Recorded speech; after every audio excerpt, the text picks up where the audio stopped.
Intel Committee if you got it yourself. So that never made sense to me. It is vexing, isn't it? Joining us vexing now, is the word of the morning. Chairman of the House Committee on Oversight and Government Reform, Republican Congressman Jason Chaffetz of Utah. Mark Halpern, Donnie Deutsch, and Nick Confessori all back with us as well. Good to have you this morning, sir. Good morning. So, Mr. Chairman, tell us about Flynn. He's asking for immunity. Will you guys give it to him? I don't think he should get immunity. Immunity for what, first of all? But if there's an active, open investigation by the FBI, they shouldn't do that. Our committee has actually been looking at something that we have paperwork that's due from the White House, the Pentagon, and the State Department today, but we may be doing something later this week related to his payments that he received from not only Russia, but Turkey as well. You're just not allowed to accept these types of payments as a former military officer. Wow. So go into that a little bit more. So obviously we've heard about the Russian payments. We've heard some about the Turkey payments. But talk about specifically what you're concerned about and what the committee's concerned about. We're doing this together with Elijah Cummings, a ranking member, the Democrats and I, but we sent a letter out to the State Department, the Pentagon, the White House, saying, as a former military officer, you're required by law, if you're going to take payments directly from these countries, you have to not only seek, but you have to get permission from the Secretary of State, from the Secretary of Defense. It appears as if he didn't do that. So we're prepared then later this week, maybe as early as Tuesday, to send a letter for final determination to the GAO. It's not a criminal referral, but a referral to the GAO. And then the penalty, most likely, at least based on precedent, would be he'd have to repay all of that money that he did take. Are we talking about a great deal of money? Well, it depends on your perspective, but it's tens of thousands of dollars, yeah.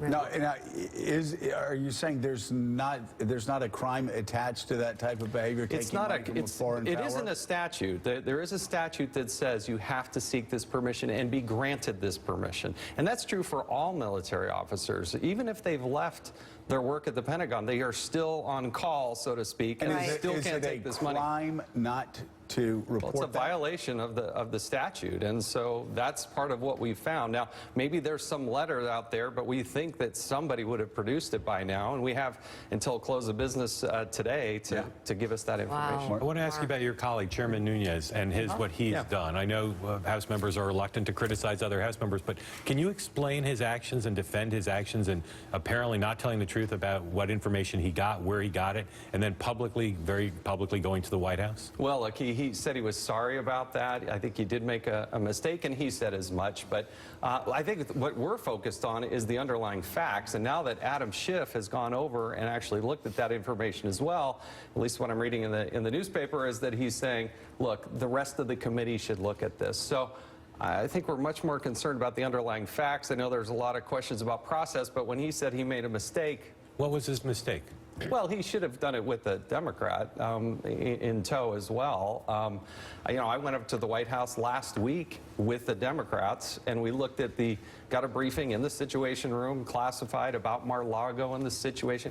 He didn't read a thing about it. Okay, but let's talk about the underlying question. What is his concern? What is the concern you have about what went on, what the president apparently is concerned about? Well, if you're looking, I mean, again, it's another committee. We're each going to do this a different way, but if he's seeking facts, wherever those facts may take them, you want to go find those facts. So if they happen to be in the old executive office building, hey, go have a look at them. But you need to also do it with the Democrats. Really briefly, we're following some breaking news out of Russia.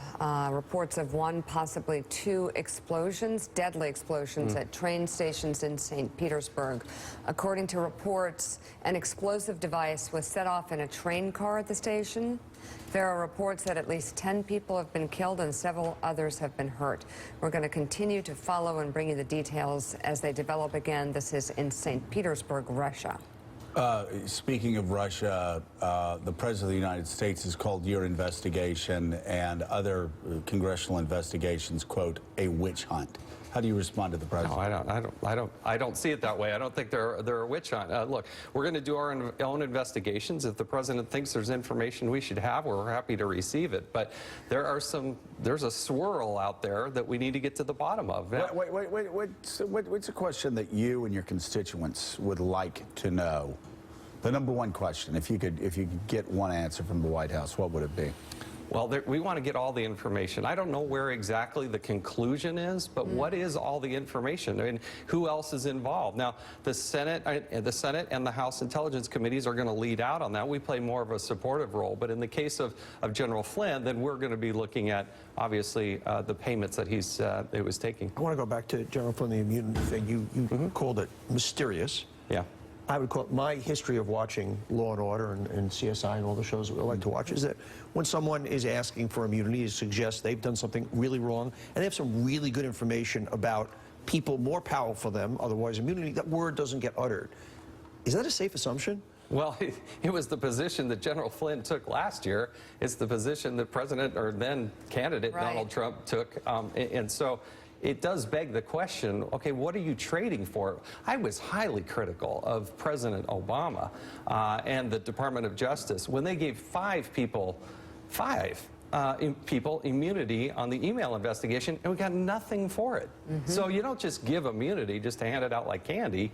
The FBI has made that mistake in the past, and I don't think they should do it again. What does it say about the president's judgment that 3 or 4 months ago, Michael Flynn was the person he thought should be National Security Advisor? Well, I'm actually glad that he got him out of there pretty quickly. He came in, I think they figured out that he wasn't telling the truth, at least best I can tell, and that he dismissed him. So a mistake in retrospect, but I am glad that he got rid of him fairly swiftly. Yeah. Nick Confessori is with us. Nick. Hey, Congressman, I want to change topics really fast. So last week you were quoted in a great profile in the Atlantic Monthly saying that Trump is already rich, so you're not worried about him enriching himself in the presidency. And I want to clarify that remark because it sounds like you're saying that a rich person can't be corrupt or is not in danger of trying to enrich themselves at all. It shouldn't be a worry. Is that your view for oversight for the Trump White House? No, you can't summarize everything in one sentence. But look, we're going to keep a watchful eye. My job is not to be a cheerleader for the president. My job is to hold them accountable and watch what they're doing and how they're doing it, how they're spending or not spending public funds. And so, of course, you're always going to look at it. And now it's the Trump administration. So there's 2 million plus people that are working there, and there's always somebody doing something stupid somewhere. So we've got to figure it out. And by the way, there always is. Let me ask you something. You talked about all the people working there. There is always somebody doing something stupid or something. That's a theme of the show, isn't it? Especially when I'm around, because you always know I'm the one doing stupid things.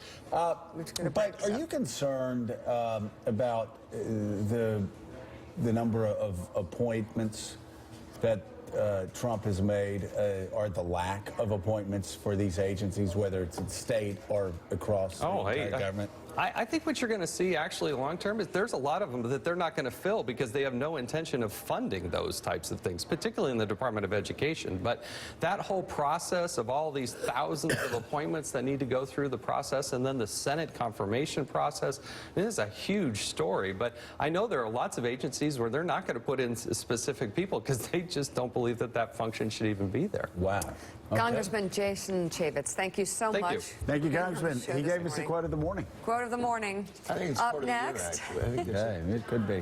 the battle to confirm Supreme Court nominee Neil Gorsuch steamrolls to a showdown on the Senate floor this week. Democratic member of the Judiciary Committee, Senator